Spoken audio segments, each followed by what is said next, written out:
it's one of those games it's hard to know where to start. But after 15 minutes, you were probably quite pleased with some of what your team had done, and yet you're 2-0 behind as you kind of reflect on that start.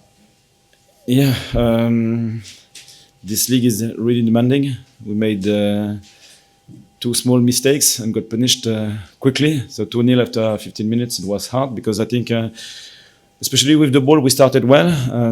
They have the best PPDA in the league, and I think that our low build-up was good. But we felt that they were strong on their left side, so as expected. But we struggled to manage this part on transition, and even when we were in a mid-low block, they were able to find solutions. So it was balanced, but at the end, it's a big achievement.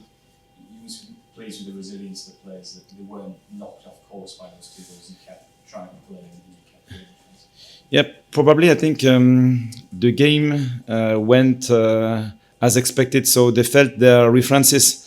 Sometimes you can be 2-0 down and you give up because you don't have the belief that you can change something. Here, I think because we started well, our references were clear. We were able to progress, to find solutions through the middle, and then to create chances high up the pitch.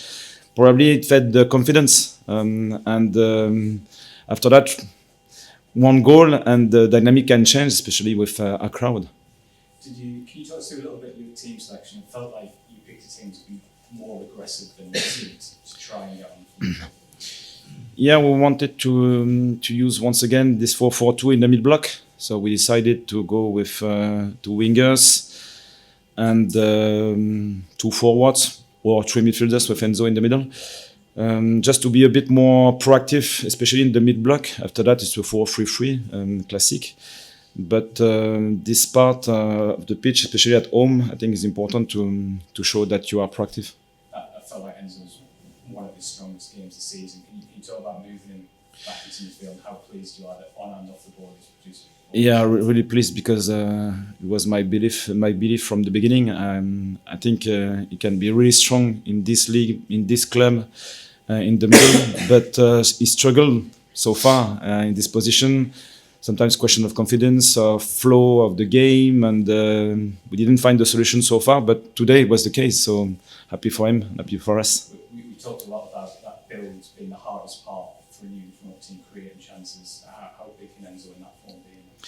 Yeah, it's important because if you play with 3 creative midfielders, for the opponent, it's really tough to manage this part of the pitch because they play with 2 plus 2 forwards, and so we have an overload. We had an overload in this part of the pitch, and they are able to change their position. So it's not only positional; it's fluid. Noah, Granit, and Enzo. So really tough for them, for the opponent, to catch the right references. And Brian, not just his goal, his all-round impact. How close is he now to starting his first Premier League? We don't know. We'll see. We'll see. I think it's important to give your best with the minutes you have, and so far he's doing well. I think we feel that he's improving his level, his fitness level, his confidence, and his references with his teammates game after game. Régis, you wrote about resilience in your programme notes. How important is that to what you're trying to build here?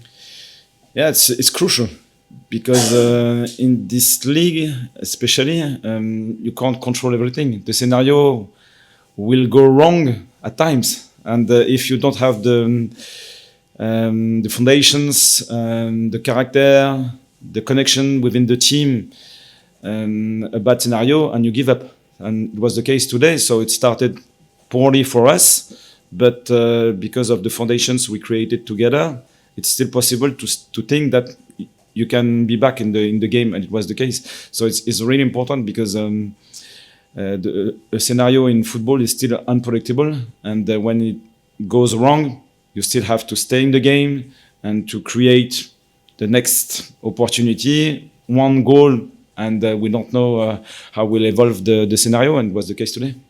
I mean, this is still a very young team. how are you surprised at how quickly you established that resilience? We'll see, because it's the lesson of the day. So we showed this today, and it's still a reset, and we have to show it again.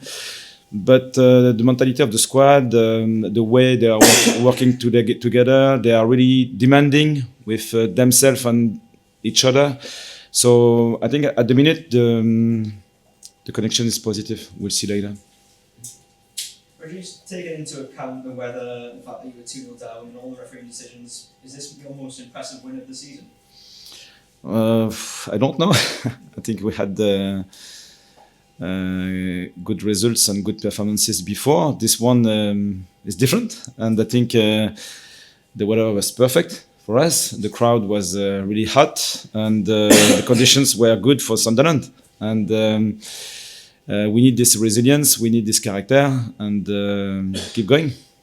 Your substitutions have been effective on a lot of occasions this season. Obviously, they'll all be disappointed not to be starting games, but what do you say to them sort of before the game and when they're coming on, given the fact that they haven't started, but you want them to make an impact?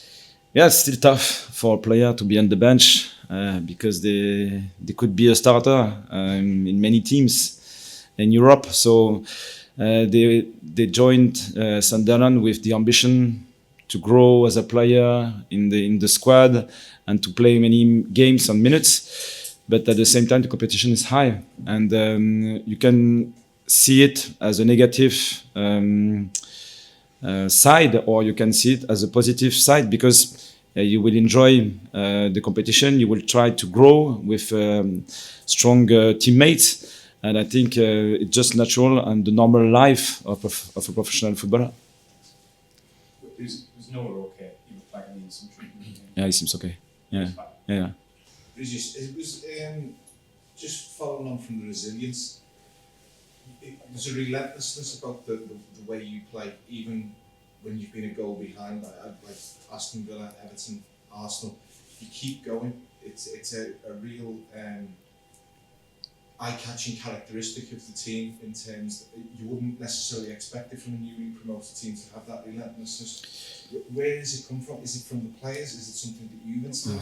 Yeah, probably it's a complex system. As always, you need players to carry this belief and to show it on the pitch. Sometimes, so Granit is a good example. Sometimes he will take decisions on the pitch. Tactically, you might say it's not the best decision, but he creates something different, and he'll show his willingness, his character. We want to do something on the pitch, and I think this is a good balance at the minute. Yeah. So in some ways, Granit's pulling people with him. Yeah. Yeah. Yeah, or he decide to press, even if it's difficult to press in this situation, for example. But rather than staying just a bit reserved, it will show this ambition, and even if it's a mistake in the end, we'll manage to change the dynamic behind. Maybe it will be with our defenders or with our wingers.